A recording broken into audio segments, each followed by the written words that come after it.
Democratic Senate candidate Beto O'Rourke, who's going up against Ted Cruz in Texas, was on MSNBC with Chris Matthews in a town hall. Now, I have a few different clips to show you here. The first clip deals with what is most important right now in terms of politics. Watch. Ask you about the Democratic Party today and what's going on with it. The latest polling by NBC and Wall Street Journal shows that a majority of 52% of people who went to college and graduated are Republicans. And a majority of people, again, 52% of people who didn't get to go to college and graduate are Republicans. Now, what happened to that cultural, that class shift? When I was growing up, most of my life, the Democratic Party was proudly the party of working people, the people that didn't get the breaks. Now the Democratic Party seems to be more reflective of people with educations, with a cultural kind of, elitism in some cases.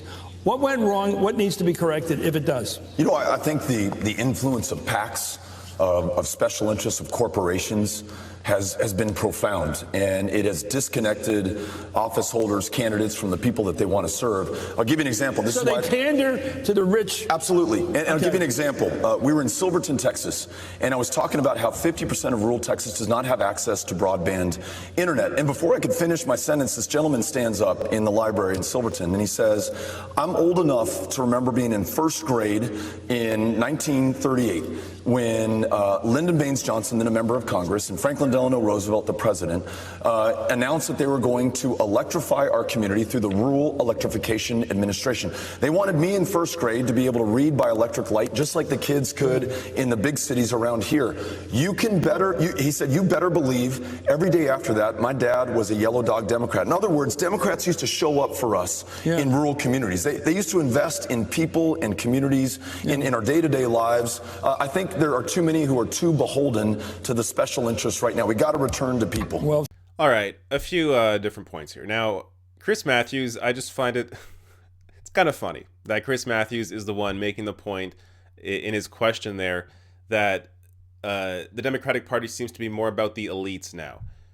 Chris Matthews was fawning over Hillary Clinton during all of 2016. Chris Matthews was one of the pivotal hosts on MSNBC that pushed back against Bernie Sanders, even though Bernie Sanders' message is antithetical to elitism.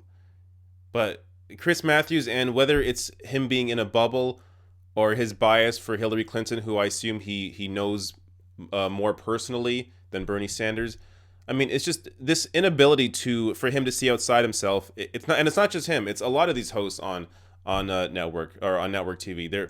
They're in this bubble where, because everyone else is talking like this, because everyone else thinks, oh, Bernie Sanders, whatever, they don't take a second to consider why they feel that way. But you know what? If Chris Matthews now was waking up to the Democratic Party and their issues in terms of propping up the elites and answering to corporate money, then good. Now, Beto O'Rourke, I think, lays out exactly what's wrong here. Corporate PACs, corporate money, big money, the rich. This is the problem with the Democratic Party. You have two parties now that both answer to big money. Now, of course, I say this every time because it is true. The Democratic Party is better on issues than the Republican Party. But with that said, they are both still answering to big money.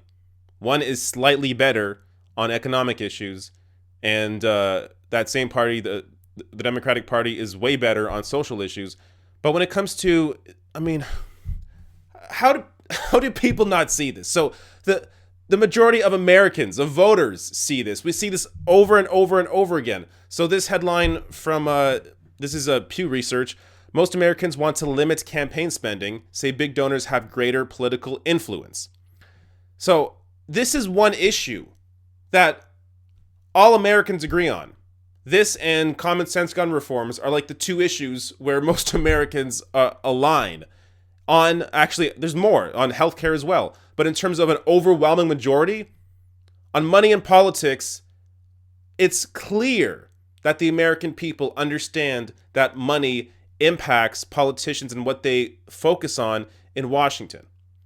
We saw this again during the summer, where there was a poll showing that voters wanted Trump's Supreme Court pick to limit corporate money in politics, not focus on abortion. So again, Money in politics was the number one issue for Americans for the Supreme Court. But how often was that discussed on cable news or in the paper? Not at all. This was not focused on at all, even though it was the number one issue concerning Americans. So you have to get the money out, or else the politicians are not going to answer to people. They will continue to answer to their big donors. This is just obvious. Now, let me go to the second clip here, which is it's sort of an extension of this first clip in terms of how getting money out of politics, where the focus might go if that moneyed influence wasn't there. Coming up for the congressman. Alex is a student here at the university and has a question about education. There you go, Alex. Good evening, Congressman. Evening. I have a question about education and how you plan on making it more affordable for lower-income families.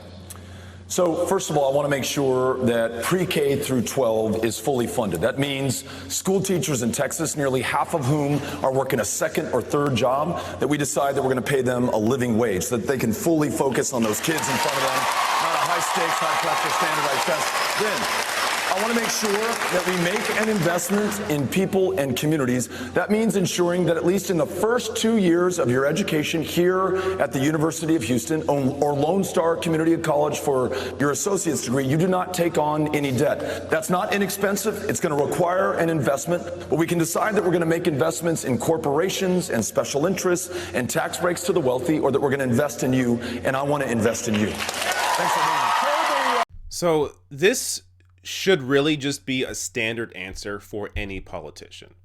That teachers should get paid a living wage and that students shouldn't have to worry about excessive debt.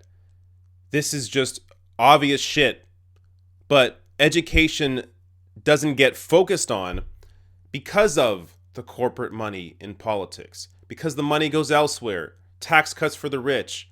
I mean, it's amazing how the entire conversation, both in media and in Washington, is completely around the interests of the few at the top. When people care about higher wages, they care about education, they care about healthcare. Yet, for I was going to say whatever reason, but for the moneyed reason, those issues are not the focus. Now, this so the focus on education here also extends to, wealth inequality in general. So Bernie Sanders tweeted this out, and I think it's kind of striking. So he tweeted, "A worker making the federal minimum wage needs to work 99 hours a week, 52 weeks a year, just to afford a modest one-bedroom apartment. That is a national disgrace." And it is. The idea that somebody can work or has to work 99 hours a week to be able to afford just a modest apartment on, what is it, $7.25 an hour? I mean, it's really crazy how low the minimum wage is. Now, I've heard the conservative argument. I heard it this weekend when I was on a conservative radio show. The host asked me, well, we shouldn't force these corporations to raise the wages. They should be able to raise the wages themselves. But they don't. That's the problem. They don't raise the wages unless they are forced to. You have to force corporations to raise the wages because their only purpose is to make money. And when they make more and more money, where does that money go? To the powerful in that company, the people at the top, unless you force them to pay their employees properly. I mean, the proof is in the data. The proof is in how regular people have to live. Now let's go to the last clip here, and this is an issue that I still can't believe we have to fight, but we have to fight it because right now we're stuck with these morons in Washington. Watch. How invested are you in protecting the rights of LGBTQ citizens, especially at a time when even the legitimacy of transgender identities is being denied by few in power? Good question. Very dedicated. I'm a co-sponsor of the Equality Act in Congress, which ensures full civil rights. And, you may know this, others in Texas may not. But in this state, though it is not okay, it is perfectly legal for you to be fired based on your sexual orientation. In this state, that we have 30,000 kids in the foster care system, and Child Protective Services until recently was so underfunded and undermanned that you had kids at CPS offices sleeping under and on top of the desks. In Texas, by law, you can be too gay to adopt one of those kids into your loving household. We need a senator who's going to stand up for the full civil rights of every single American, regardless of who you love or what your sexual orientation is. So grateful for the question and grateful for the opportunity for Texas to stand up for everybody. Yeah. Now, before this clip, I called the people in Washington morons. They're not morons. They're immoral garbage people. To still not understand equal rights, to not have equal protections, regardless of orientation, I mean, there's no words for it except immoral. These people are gross. They're sociopaths. So this is why it is important. It is important to vote for Democrats, because this is an issue where all Democrats align on equal rights or equal protections for everyone, regardless of race, gender, orientation, whatever. Now, yes, of course, there are other issues that people need to push the Democratic Party on, like I said, on the economic issues. But Beto O'Rourke, especially for Texas, this is somebody who would be a great champion of these progressive issues in any state. But for Texas, Beto O'Rourke is fantastic. So he's not only good on these social issues, but as I showed you, he's also good on the issues of corporate money in politics and every other issue that's affected by that. And there are more clips here I didn't show. He also went into common sense gun reforms like universal background checks that he supports. I mean, again, more obvious things that the only reason we have to continue fighting them is because of Donald Trump and the Republican Party. Otherwise, this shit would already be done and be passed. So, look, if you're in Texas, my God, I have a friend in Texas. I've been texting him, making sure he's registered, making sure he's going to go out and vote, making sure his friends, his family are going to vote.